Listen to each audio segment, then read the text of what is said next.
Kebab Chef's Restaurant Simulator might be one of the worst names for a game I've ever heard, but the actual game is pretty fun. I think it's the first game I've ever played that's definitely set in Turkey, which is pretty cool, but if you're interested in what this game is all about, it's a restaurant simulator. You're running a kebab shop, although the kebabs really play a pretty small role in this game. You eventually move on to a lot of other foods. But the real key thing about this game is that it's actually a multiplayer game. So we're going to be playing through this with our squad of 4, and I actually managed to con my way through playing this entire cooking simulator without cooking a single dish. This game is also pretty early access at the moment, so there are quite a few bugs with this game. It's definitely not perfect, and I don't want to harp on it too much because it is obviously early access and a small dev team, but just know that going in. And you might think it's a little bit weird that this game that's a restaurant simulator starts out with a pretty in-depth character creator, but it's actually pretty good. Getting to build your character and then load into the multiplayer lobby to see what everybody else cooked up is pretty great, and I really like that for this game. So without further ado, let's go ahead and jump in and do everything there is to do in Kebab Chef's Restaurant Simulator. So as I do in pretty much every game that lets me create my own character, I make my representation of George Costanza, and after I adjust one more slider, we are ready to load on into the game. The game begins with us waking up in our suspiciously single-sized bed that has somehow managed to contain all 4 of us, but we wake up to a call from our father, who is demanding that we come down and check out the restaurant that we're going to be running. So we'll have to get on that pretty quickly. I streamed the first couple sessions of this game over on Twitch, so nobody was super interested in what I was wearing, but of course we've got to check out all of the other fits that the people in our party are rocking with. We don't necessarily talk about all of them, though. We come from pretty shoddy beginnings, but we aren't going to let that stop us from making as much money as possible. After we leave our apartment, the game opens up into what seems to be a pretty big open world, but a lot of the streets are actually blocked off and you can't get too far away. This main area features our restaurant as well as a green grocer, dry grocer, and a meat shop where we will be buying all of our ingredients throughout this playthrough. After we finish up our initial look around the town, we stop by the restaurant and meet up with our father, who just so happens to be wearing the same shirt that I am. He's gifting us his restaurant to take over and become the best chefs in town, and while this is a nice offer, he's really let the place go, so we're gonna need to start with cleaning things up a little bit. This game has a pretty elegant solution for picking out all of the things we need to improve our restaurant throughout all of these playthroughs, as well as tracking all of our progress. We can press tab to access this handy dandy iPad that we can use to order all of our new furniture from the warehouse and pretty much everything else that we're possibly going to need. We can buy things like tables for guests to sit at, new elements for the chefs to cook on, and even decorations we can use all throughout the kitchen. In order to prepare for our first meal service, we have to head out and start talking to all of the local vendors to buy the products we need to start cooking our meals. Meals will start out pretty simple, but eventually they will get complicated, so it's good to know where everything is. And while we're out exploring the town, something else catches my eye: a for sale sign for a much larger restaurant on the other side of town. We can't afford it yet, but someday we'll get there. In order to set up what meals the restaurant will be serving on any given day, we need to select them and put them on the menu, and then actually cook that meal and put it on one of the self-serve pedestals that the customers can come grab when they enter the restaurant. This screen also features the leveling up and mastery of different recipes. The more you make something and the better it sells, the faster it'll level up. Duh. So now that we have our full list of ingredients and the instructions for how we can prepare each of our meals, we decided that we should take a look at the first recipe together and figure out how this actual cooking works. And this chop right here is pretty much as close to cooking as I got in this game. I said this is way too complicated and I am not interested in learning all of that. So hopefully you enjoy this video regardless. I've played a lot of Plate Up, and I prefer the waiter role in that game anyway. We play through our first day of kitchen service, and I've gotta say, my reputation as a restaurant manager really took a hit on this one because we way underestimated the amount of food we would need to prepare, and people were pretty mad by the end of the day. But luckily this game doesn't have a fail state like other cooking games do, so the people just leave and don't order their food. With our first day of chefery behind us, we decided to head back to the shop to get a good night's rest, and we decided to grab some grilled beef as a late night snack, but sadly the game didn't like that. We earned the achievement Health Inspector needed for having decayed food in our restaurant, or in this case, apartment. When we return to our restaurant for day 2 of the cookery, we meet up with a guy called the Master hanging out outside of our restaurant. He tells us all about the cooking industry and tells us how we're destined to fail. But if we can manage to get through all of the different gourmets, we may be able to challenge him for the title of Master at the end of this game. We also earn the achievement Apprentice Cook for completing the tutorial. Another feature of our iPad is being able to track all of the different people that we need to challenge leading up to the Master. They each have different dishes that we need to serve a certain number of times to be able to face them, and this will be the source of some grinding later on. So while the kitchen crew is working on all of their new recipes or whatever, as the restaurant manager, I decide to take a look at some of the cosmetic options that we can use to draw some people in. But if everybody could come outside with me real quick. You bought us. That's beautiful. Oh my god. Anyway, back to my actual duties. I earned the 3rd achievement Cooker for purchasing our first cooking station in the form of this deep fryer. Like I said previously, I'm not going to call out every single bug that happens in this game because it is early access, but one pretty annoying one that happened all throughout is that sometimes people that I'm trying to check out and get the money from, I can't actually interact with, and the lobby owner needs to do that, which wasn't me. We return home from another long day of work, and all 4 of us climb into our one bed as we see all of our recipes that we cooked and served in the day leveling up. From this point forward, we'll start jumping around through days a little bit quicker. So my first idea as design manager is to work on setting up one giant table for all of our guests to sit at together. And it turns out that the customers do not care about how our tables are positioned at all, and they will all walk straight through them. Idea 1, failure.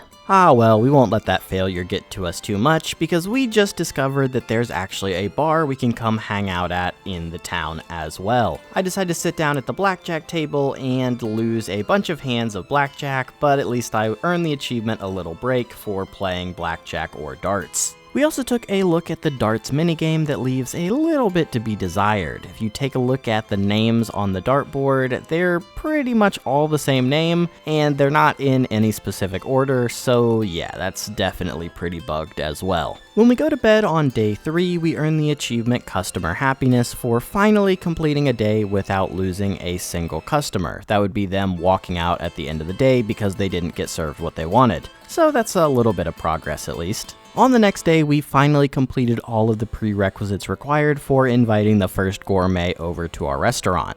And the way this system works is once we send that invite over, that gourmet will come over on the next business day, so we have a little bit of time to prepare. And you know, I'm just so nervous about our performance with the gourmet tomorrow, I decided to go over to the bar and grab a drink, which earns me the achievement I'm okay. It's pretty easy to tell once a gourmet arrives at your restaurant because they simply don't look like anyone else that you would see walking around the game normally. Our first gym battle is against this guy named Spicy Juan. So how these gourmet visits work is they come in and give you a challenge that you need to complete and the dish you need to serve him. So his challenge is that he likes things spicy, so the kitchen needs to make something spicy. We have the best chefs in the game back in our kitchen, so obviously they prepare a meal that is surely to Juan's taste. And once we defeat him and he tells us we did a great job, we earn the achievement Spicy Friend for defeating Juan, and this also happened to be the 50th dish we served to customers, so we earn the achievement Self-Service as well. A pretty common theme throughout the rest of this video will be that while people in the kitchen are prepping different meals, I've got a lot of free time on my hands, so naturally I'm the one that earns the achievement Aesthetic Concerns for placing down 5 decorative items. items. And in addition to being the restaurant's chief decoration officer, I also become the guy that throws all of the plates over to the kitchen to be washed, and I literally mean throw. I'm basically the LeBron James of plates. I see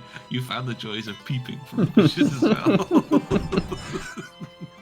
It's so much bigger than our TV. I swear I had this exact same couch. You just sell it? Things are going pretty well for us, and we're really starting to get into a groove with the restaurant, which makes sense because on this day, we earn the achievement Shopkeeper for opening up the restaurant 10 times. This is going to be our entertainment from now on. What the hell is that? I was expecting something. Oh, I see. Like something was going to appear on a wall or something and totally missed it. Another thing with this game is sometimes achievements don't unlock right when they're supposed to, so after a quick reload, we earn the achievement Main Dish Chef for unlocking a total of 5 recipes. And before too long, we're ready to challenge the second gourmet named Tony. But if we're going to keep earning these plaques for taking out the different gourmets, I decided we should set up a permanent place to display them, and the bathroom will work perfectly for us. I don't want to brag too much about our success, but it only took us 11 days to earn $10,000 cash on our account to earn the achievement Getting Rich. That's pretty good for guys that live in an apartment like ours. And also, don't say anything to Tony, but we went ahead and earned the achievement Spoiled for serving spoiled food on the day that he came into the restaurant. Don't worry, he didn't get any of it, but, just don't let him know, okay? Finally, Tony makes his way into our restaurant, and he introduces himself as Tiny Tony for some reason. Tony's big thing is that he loves baking, and while we don't have anything baked on our menu yet, taking him out will earn us the ability to make a lot of different baked products. His other thing, I guess, is a love for randomness, and he gives us a couple mystery boxes that our kitchen will need to prepare a meal with. Luckily for us, the box that our chefs chose were basically the ingredients of something they were already making, so they were able to put it together pretty quickly, and Tony was definitely satisfied. This gives us the ability to up our game with some different baking utensils, and we earn the achievement Pastry Man for taking Tony out. We decide to head over to the bar once again to celebrate our great victory with Tony, and I earn the achievement Direct Hit for hitting an exact bullseye in darts. After that, I spent a little bit of time playing around with the chair physics in this game, and that's to say that they really don't care what you do with the chairs. But everyone would agree my chair techniques were very key in us earning the achievement Menu Complete for serving a main dish, a soup, and a dessert all in the same day. And this was actually a pretty big day for us because right after that I earned the achievement Cleaning Expert for getting rid of 20 types of dirt in the restaurant. This is one of the few achievements that we actually all needed to earn separately in the game, so everybody needs to help out. Now that we've made a little bit of money, we can start investing a little bit back into the other ways you can make money in this game. Things like claw machines, arcade machines, and the first one we go for, the gumball machine, can be placed throughout the restaurant and generate a little bit of passive income. There's an achievement for collecting these later, but we'll get to that when we get to it. I decided to mix things up a little bit and introduced a little bit of outdoor seating, which leads to us getting our 300th customer served and earning our achievement Self-Service. A couple days after that accomplishment, it's time for us to face down our next of the gourmets. This one being Gummy Elena, a popular streamer and food blogger who comes into our restaurant and requests something that is fast and looks good. And completing this task will unlock those arcade machines for us, so you know that's a big motivator. Elena likes to be the star, so we decided to prep a dish for her involving star fruit, a rare and expensive ingredient that you can only get by talking to some guy who lives in an alley. And that's not a joke, really. You go down an alley and you buy the star fruit from a guy for this dish specifically. But of course we nail it on the first try, and Elena is very happy with the dish that we presented her, and we earn the achievement Candy Girl for defeating her, which allows us to make some more of the sweets that we hadn't unlocked at this point, and those new vending machines. We get our first claw machine installed, but I find that I've really got to take a good look at all of my employees to make sure they're not slacking off and playing the claw machine while I'm not looking. This is a joke though, you can't actually interact with any of the claw machines or arcade machines or anything, and that would be a big improvement I would love to see in this game. At this point, we have enough daily customers that we get through a lot of plates pretty quickly, but it took this long for me to earn the achievement Squeaky Clean for cleaning 100 plates, so we could definitely improve the number of customers we're fitting in here in a day. So at this point in the game, we have actually raised enough funds to be able to purchase the larger restaurant, which earns us the achievement Growing Business, which is good. But a downside is, up to this point, we kind of thought when we bought this bigger restaurant, we would be running 2 restaurants and have 2 income streams. We would split it off and have 2 people in one, 2 people in the other. But the thing that actually happens here is all of your stuff gets moved to the new restaurant, which is good, you don't lose anything, but also you kind of just get moved to the new restaurant without getting to say goodbye or, plan anything. It's kind of a weird change, and it'd be nice if there was a little message before it just happened. But it's too late to go back now, so we begin redesigning our new kitchen, starting with the lighting because it is just so dark in this new restaurant. The kitchen staff go ahead and get the kitchen of their dreams set up, which is pretty much just the exact kitchen that we had in the last restaurant. And I go ahead and head to the bathroom to do the really important work, setting up a nice, chill place for us to hang out with all of our plaques for our different achievements. After I finish up in the bathroom, I come back out into the restaurant and put some more decorations out to earn the achievement Aesthetic Concerns for purchasing 20 decoration items to hold in our restaurant. And while I'm working on creating a picture of the Getting Over It guy on our new business's sign, someone goes ahead and makes the decision to purchase 5 vending machines, earning us the achievement Extra Income. I appreciate it, but as the manager, I would have liked to be consulted. So the major downside of losing our old restaurant is that we basically had to recreate everything once again from the beginning, but we do have a whole lot more space and a new patio area that we could use if we wanted to. But this one day of setup took a lot of time, but eventually we have everything up and ready to start serving again. Another aspect of this game that we haven't touched at all up to this point is the fact that you can hire some staff to help out in your restaurant. So that's good. Downside is they can only clean, wash dishes, and be a waiter. They can't actually help you cook any of the meals. So I guess if you were going to play this game single player, you would want to have some of these people while you cooked everything, but they don't do the best job. There's still some things that need human interaction, and they're just a little bit off. But with a much bigger restaurant and a couple more people to help out around the place, we decide it's time for us to start serving more dishes in a day. So the way we do this is by setting up these display stands that you put your food into that people can order. And every time you add one of these and add something to the menu to sit in it, you up the number of customers that will be coming in on that day. So this is the best way we found to help increase the stats of all of our dishes and also supercharge making money. But there are some downsides we'll get to soon. The first change we noticed that we definitely never experienced at the old place is now people start queuing up to enter the restaurant. Before they would just come in off the street whenever, but now they actually come in one at a time and they start queuing up from the very beginning of the day. This is a little bit slower, it seems, than things were before. And just to check back in, because we haven't actually looked at the work that I've been doing very recently, it's pretty much still the same thing. I run around taking people's orders when they're done, take the plate up to be washed by our new employee, and collect the money. Simple as that. We know purchasing this restaurant was a good idea because before too long we reload the game and earn the achievement Getting Rich for having $100,000 in our account. To touch on another annoying thing about this game, if you get disconnected from the lobby for any reason, like here when my internet went down briefly, there is no way to get back into the lobby while it's running. And if the people that are in the lobby want to quit out to get you back in, they will lose all of the progress that they've made during the day. This is pretty annoying. Maybe there's not a way around it with a game like this, but seeing something like this where you just lose a day of progress is pretty annoying. But eventually I do manage to get back into the lobby, and we earn the achievement World of Bakery for unlocking a total of 5 dessert recipes. Our new influx of customers has also led to us spending a lot more at the grocery store every single day that we need to get ingredients, so we earn the achievement Merchant for hitting a certain cap on spending at each of those stores. We are really starting to fly through some of the achievements now.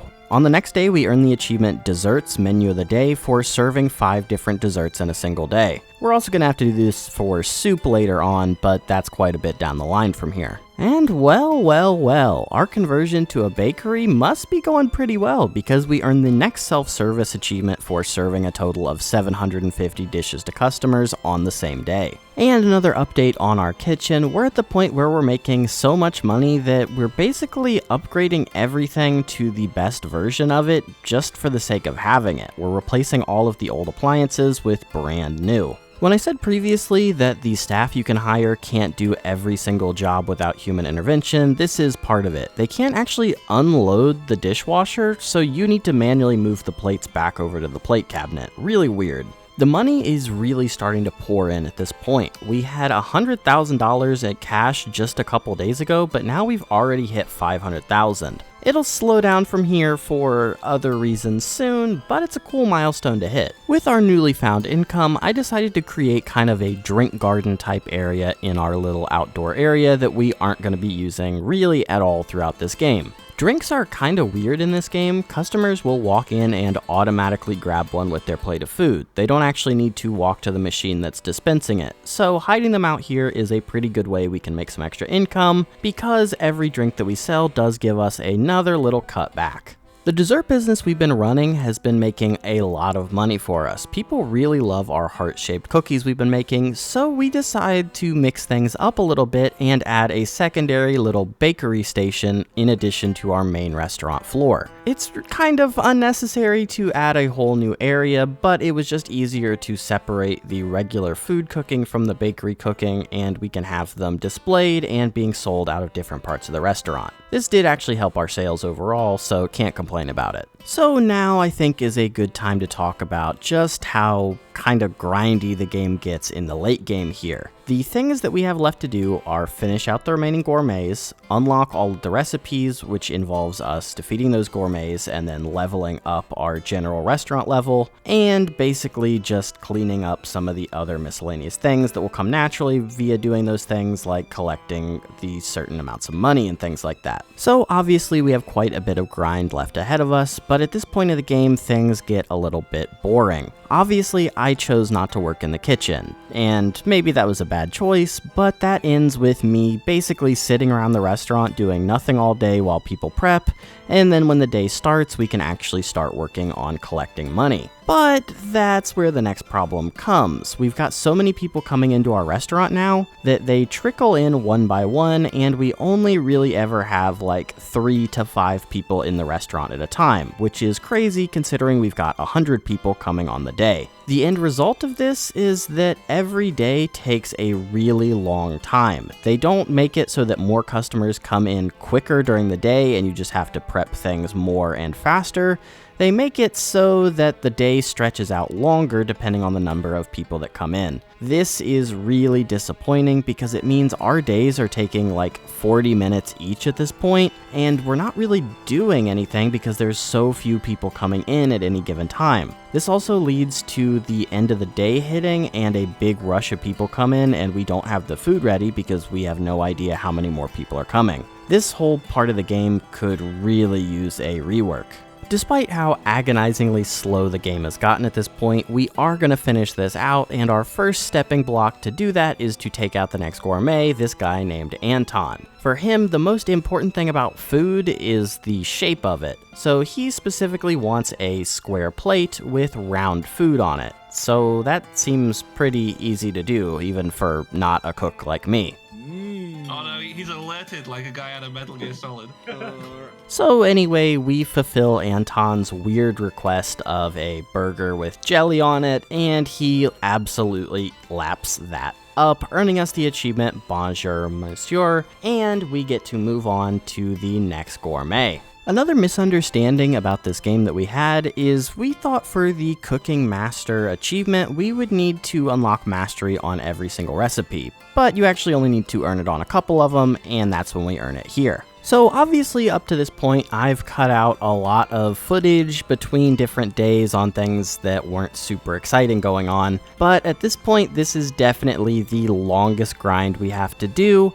To unlock the final gourmet, we need to serve a bunch of different dishes, but our restaurant level isn't high enough to actually access any of those dishes yet, So we have to basically grind for the sake of grinding to get more masteries, to raise our restaurant level, to get those dishes to actually be able to serve, to challenge the final gourmet. This was a pretty long time, especially coupled with our much longer days now. But in the process of our grind, we do earn the final Getting Rich achievement for having a total of $1 million in our bank account. So I guess the grind wasn't that bad, we were going to need to do it anyway. And now that we've hit that $1 million in the bank point, our money basically means nothing to us. So we all head back to our apartment, and we each buy a couple things to spruce the place up now that we've got pretty much unlimited funds. So we've gone for, I like that you guys went feet to feet, not head to head. yeah. We're just that tight. As friends. With 2 chairs coming up out the middle. It's in Nice. case we Is ever that want to what- bro out in there. I think I can sell some of the beds in the other room because we've got like 5 beds in there too. Well, what if we want to sleep in another room, get a new perspective? How can we have sleepovers without extra beds? This is my office. Oh yeah. Okay. Oh. Oh, you got a nice picture of One Piece on your wall there. That's nice. Yes. This guy's seen one anime. I thought it was very He's got professional. He's got a boat on his desk. He loves this guy. Yeah. That's true. That's damn true. We still got our cum towel, the velvet rope. Nice. Very good the purchase. the picture on the wall here. Nice. The rug down here. Very The good. ceiling fan that's cutting into the air conditioner. Beautiful. And that. Oh my god. We did all of that in an attempt to unlock the final Aesthetic Concerns achievement for getting a total of 50 decorational items. But we learned a harsh lesson that it turns out those items don't actually count for your apartment, they have to be specifically in the restaurant. So why would you spend money on decorating the apartment? There's not really an achievement-based reason, I guess. But when we all start spending a pretty big chunk of money putting funny joke decorations all around the restaurant, we eventually unlock the Aesthetic Concerns achievement, and we are nearly there. Yeah. What is it? Oh, why have you done this to us? That's good. That's so funny. The grind continues as we earn the achievement recipe bank for unlocking a total of 40 recipes, and honestly, maybe our chefs should be fired. It's taken them a long time to learn just 40 recipes. For some reason, at the start of the next day, we finally earn the achievement for getting a 5-star restaurant. I'm not sure if this is because of the number of things we have on the menu or our mastery level with the things on the menu, but it finally happened here. We've been slowly grinding our way towards that, but here we are, I guess. And now that money is basically a complete zero factor to us, I decided to go through and buy the rest of the staff positions that we could possibly fill. This basically means I don't have a job other than moving dishes from the sink to the cabinet, but hey, AI's coming for all of our jobs, right? And now that I basically don't have a job, I decided to take another stab at things in the kitchen. I decided to cut up a little bit of lamb, and hey, I make a pretty mean lamb chop. Look at that.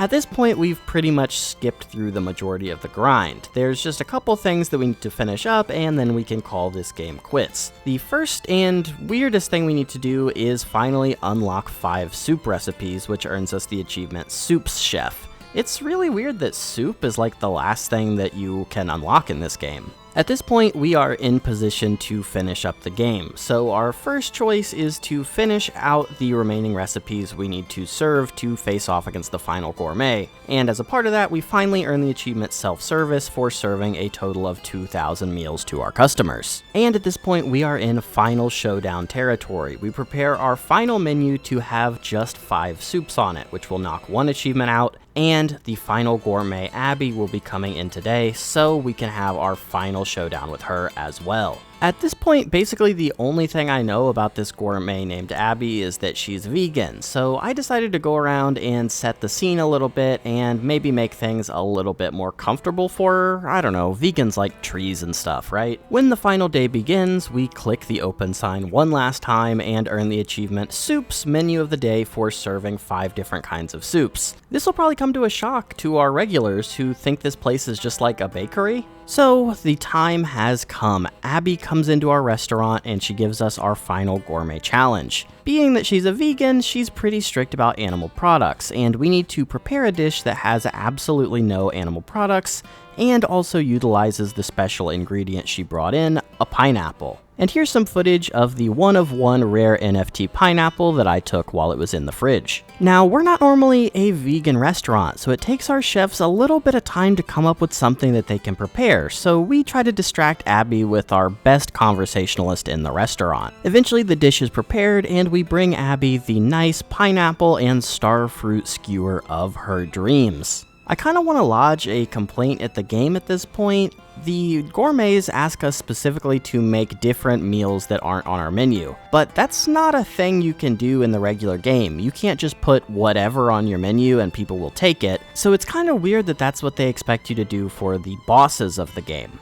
But anyway, of course, Abby enjoys our meal, which earns us the achievement Super Vegan for defeating the final gourmet Abby. And now it's time for us to take out the Master, right? The main antagonist through this entire game everyone's been referencing. Well, not quite. This game's in early access, and Master hasn't actually been added to the game yet. Something we didn't know when we started it, but I guess for now, we've done everything in Kebab Chefs. So that was Kebab Chef's Restaurant Simulator. I'm sorry it was kind of an anticlimactic end with the big main chef that we were supposed to face off against not actually being in the game. For what it's worth, this game does have a pretty detailed roadmap on all the things that the devs want to achieve with this game, with some loose timelines of how they want to achieve it. Now, that being said, they put it out through the end of the year, with plans for August, September, October, November, December. And they're already behind as of the beginning of September. The August events have not been put into the game, and no updates have occurred. So maybe things are a little bit behind schedule. It was a very ambitious plan that they had put in place, and it's definitely a small dev team on a game that's early access. I mean, what can you really say? Overall though, this game was a pretty good time. We played 22 hours total of 4-player multiplayer. Now, would I hop back in and play this restaurant game again from the very beginning? Probably not. But that being said, it is a great way to spend time with a couple of friends for a couple of hours. And if this game ever gets updated and adds achievements that actually feature these final things that we've been promised, including the Master, I would definitely take a look for that. I don't know if I'd do it for a video. They would need to add a lot more content for that to be worth it, but you never know, right?